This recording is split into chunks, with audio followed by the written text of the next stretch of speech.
English board examination है आपका अगले 4 दिन में और अभी भी बहुत सारी ऐसी चीजें आपकी समझ में नहीं आ रही। अगले 4 दिन में क्या करना है, कैसे जो आपके 50-60% आ रहे हैं उसको बढ़ा के 90% पे पहुंचाना है। कुछ भी क्लियर नहीं हो रहा है, अभी भी 40% 50% में बैठे हुए हैं। बहुत सारी चीजें क्लियर नहीं हो पाई है, रिवाइज नहीं हो पाई है, सब कुछ पढ़ रखा है, रिविजन नहीं हो पाया है अच्छी तरीके से, या अभी भी कुछ प्रॉब्लम्स की वजह से अभी भी कुछ नहीं पढ़ रखा है। तो आज सभी की बात करने वाले हैं। Hello everyone, so how are you and welcome back to the channel. तो भाई आज की वीडियो में हम लोग एक पूरे 4 दिन का प्लान डिस्कस करने वाले हैं आप लोगों के साथ में। ये कोई भी थ्योरेटिकल स्ट्रैटेजी नहीं होने वाली, कोई भी थ्योरेटिकल प्लान नहीं होने वाला है, ये आपका पूरा का पूरा प्रैक्टिकल प्लान होने वाला है। आपके अगले से 10 से 15 मिनट में आपके लेना चाहूंगा और इस अगले 10 से 15 मिनट में वादा करता हूं आपका एक भी मिनट बेकार नहीं जाएगा। अगले 10 से 15 मिनट में आपका सब कुछ क्लियर कर दूंगा मैं। अगले 4 दिन में आपको क्या करना है क्या नहीं करना है। तो चलिए चालू करते हैं, थोड़ा सा प्लान की बात करते हैं। So let's start with the English वाप स्ट्रेटेजी। सबसे पहले उसकी बात करते हैं जनाब, जो सबसे बलवान है, यानी कि टाइम बचता है आपके पास में 4 दिन का। ये अगले 4 दिन ही डिसाइड कर रहे होंगे कि जो आप अभी 40-50% पे बैठे हुए हैं वो आप क्या उठ के 90% पे पहुंच पाएंगे या नहीं पहुंच पाएंगे, या आप अभी भी 40-50-60% लाएंगे इंग्लिश एग्जामिनेशन में। तो अगले 4 दिन, 5वें दिन बोर्ड एग्जामिनेशन का पेपर आपके हाथ में होगा, आप उसे जाकर फोड़ रहे होगे या नहीं फोड़ रहे होगे, ये अगले 4 दिन में डिसाइड हो जाएगा। ये दोनों के लिए आज हम बात करने वाले हैं जिनका किसी कंडीशन की वजह से आप अभी भी सिलेबस नहीं कर पाए हैं, या आप जो होता है सिलेबस कर चुके हैं लेकिन आपको एक अच्छा रिवीजन भी नहीं मिल पा रहा है, आप समझ नहीं पा रहे हैं कि भैया अच्छी तरीके से रिवाइज कैसे करना होता है। तो चलिए चालू करते हैं, डे नंबर 1 से चालू करते हैं। तो भैया डे नंबर 1 है हमारा 23 फरवरी को, यानी कि कल से ये प्लान इफेक्टिव हो रहा है। कल हम स्टैटिक पोर्शन की बात करने वाले हैं। स्टैटिक पोर्शन में हम लोग क्या करेंगे भैया, आपके सिलेबस में 2 पोर्शन होते हैं, एक आपका स्टैटिक पोर्शन होता है, एक आपका डायनामिक पोर्शन होता है। स्टैटिक पोर्शन वो पोर्शन होता है जिसका सिलेबस आपका डिफाइन है, जिसका सिलेबस आपको पता है कि भैया यही चीजें आने वाली है, ये चीजें हमारे में नहीं आने वाली है। डायनामिक पोर्शन जैसे कि एनालिटिकल पैराग्राफ, जैसे कि रीडिंग सेक्शन, ये चीजें आपको नहीं पता होती है, इसके बारे में मैं आपको टिप्स एंड ट्रिक्स बता रहा हूंगा। तो भैया सबसे पहले स्टैटिक पोर्शन डे नंबर 1, सबसे पहली चीज 2 आवर इज द की। आपका सिलेबस हो चुका है या आपका सिलेबस नहीं हुआ है। अगर आपका सिलेबस नहीं हुआ है तो ये 1 आवर हो जाता है, अगर आपका सिलेबस हो चुका है ये 2 आवर हो जाता है। ये 2 आवर क्या है, 2 times revision is the key. आपको 2 बार एटलीस्ट रिवाइज करना है अपने पूरे सिलेबस को। कैसे करना है, कब कर रहे होगे आप अभी बताते हैं जनाब। और भैया सबसे पहले डे नंबर 1 यानी कि कल आप क्या कर रहे होगे, सबसे पहले आप लिटरेचर के पूरे 28 चैप्टर कंप्लीट करोगे, साथ में रीडिंग सेक्शन इसके साथ हो जाएगा।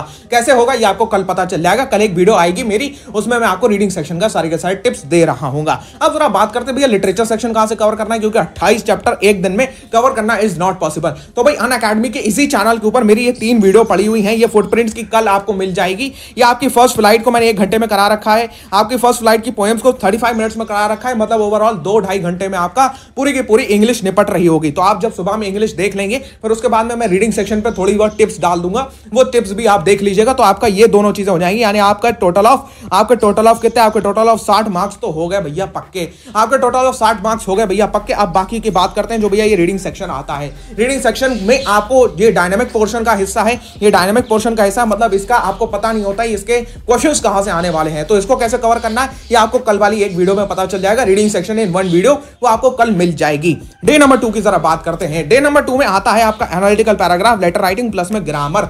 अब जरा उससे पहले ये जब आप कर लेंगे, ये जब आप पूरा का पूरा कर लेंगे, दोपहर तक आपकी सारी चीजें निपट जाएंगी। उसके बाद में दोपहर बाद में हम लोग जो होता है एक क्विज कर रहे होंगे आपका इसी चैनल के ऊपर लाइव, वो उसमें हम लोग क्वेश्चंस ओपी कर रहे होंगे सारे के सारे इन्हीं सब पूरे 3 बुकों का, और बहुत सारी चीजें और उसमें कर रहे होंगे। आपके सारे डाउट्स क्लियर हो जाएंगे, इन सबका आपका एक तरीके से इन क्वेश्चंस के माध्यम से रिवीजन हो जाएगा। डे नंबर 2 में आते हैं भैया 3 एनालिटिकल पैराग्राफ, और नंबर 4 हम लोग बात करने वाले हैं लेटर राइटिंग और ग्रामर की। डे नंबर 2 आते हुए हमारी इसी के ऊपर एक वीडियो आ जाएगी जो कि एनालिटिकल पैराग्राफ, लेटर राइटिंग और ग्रामर के ऊपर आपकी सारी की सारी डिस्कशन कर रहे होंगे।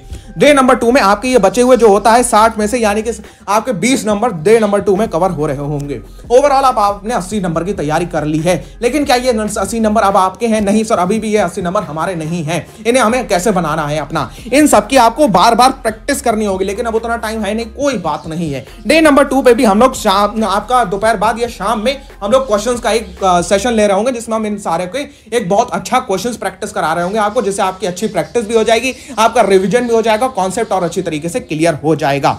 तो सर ये हमारा 2 में हमारा सिलेबस हो गया। अब ये चीजें हमें दोबारा कैसे करनी है? हमने आपने कहा था सर यहाँ पे 2 आर इज दी की, 1 आर तो हो गया हमारा, एक बार हमने सिलेबस पूरा पढ़ लिया या हमने रिवाइज कर लिया। जिन्होंने पढ़ा है अब उन्हें रिवाइज करना है, जिन्होंने रिवाइज करा उन्हें फिर से रिवाइज करना है। कैसे करना है? तो डे नंबर 3 यानी कि आपका जो होता है 25 फरवरी, 25 फरवरी को क्या होने वाला है? 25 फरवरी को आप कर रहे होगे सेकेंड आर अपना, यानी कि सेकेंड टाइम रिवीजन कर रहे होगे, या जिन्होंने सिलेबस नहीं पढ़ रखा है वो अपना फर्स्ट टाइम रिवीजन कर रहे होंगे। कैसे? यहां पे डबल एम होने वाला है आपका 25 फरवरी को, यानी डे नंबर 3 को। डबल एम क्या है? महा मैराथन होने वाली है आपकी, जिसमें आप लोग रीडिंग सेक्शन और जितना भी आपका इंग्लिश का सिलेबस है कंप्लीट कर रहे होंगे। 4-5 घंटे की मैराथन होगी, कंप्लीट आपका ये चीजें कवर हो जाएंगी उस दिन। तो आपको यहां पे सेकंड आर मिलना है उन बच्चों के लिए जो होता है सिलेबस कर चुके हैं, रिवीजन कर रहे हैं, और फर्स्ट आर मिलना है उन बच्चों के लिए जिनका सिलेबस नहीं हुआ है। अब जब ये मैराथन हो रही होगी तो इसी चैनल के ऊपर हम लोग लाइव आके कंप्लीट इंग्लिश करा रहे होंगे 25 फरवरी को। अब आता है भैया एग्जाम से एक दिन पहले की बात, यानी कि 26 फरवरी। 26 फरवरी को फिर से हम लोग एक क्वेश्चंस की मैराथन ले रहे होंगे। क्वेश्चंस की मैराथन के जरिए आपके क्वेश्चंस की अच्छी प्रैक्टिस हो जाएगी, आप एग्जाम के लिए रेडी होगे, आपको एकदम कोई भी एंजाइटी नहीं होगी, कोई भी आपको डिप्रेशन नहीं आएगा कि भैया मेरे से क्वेश्चन नहीं होने वाले हैं। जब आप लाइव में आके क्वेश्चंस मेरे साथ साथ परफॉर्म कर रहे होगे तो आपको पूरा का पूरा कॉन्फिडेंस आ जाएगा कि भैया ये क्वेश्चंस तो मेरे से निपटने वाले हैं। और जो आप यहाँ 40% पे बैठे हुए हो, 40 हो सकता है, आप 50 पे हो सकते हो, आप 60 पे हो सकते हो, वो उठ के आप जो होता है प्रैक्टिकली 90% पे पहुंच रहे होगे। प्रैक्टिकल है ये पूरा, आप अगर ये फॉलो कर ले जाते हो पूरा का पूरा, तो भाई साहब कोई भी आपको रोकने नहीं वाला। दुनिया की कोई ताकत नहीं है जो आपको रोक सकती है इन मार्क्स को लाने से। तो ये प्रैक्टिकल वे है, अगर आप में जो होता है गट्स हैं तो आप इसको फॉलो करिए। इन दी कमेंट सेक्शन लिखिए कौन कौन मेरे साथ में इसको फॉलो करने वाला है। वीडियो अच्छी लगी है आज के लिए इतना ही, और वीडियो को लाइक करिए, और चैनल पे जो भी लोग आ रहे हैं सब्सक्राइब भी कर लीजिए, जिससे आपको आगे आने वाली सारी की सारी वीडियोस की नोटिफिकेशन मिलती रहे। And I will meet you in next video, till then goodbye, have a nice day. और ऐसे ही पढ़ते रहिए जनाब, ऐसे ही फोड़ते रहिए।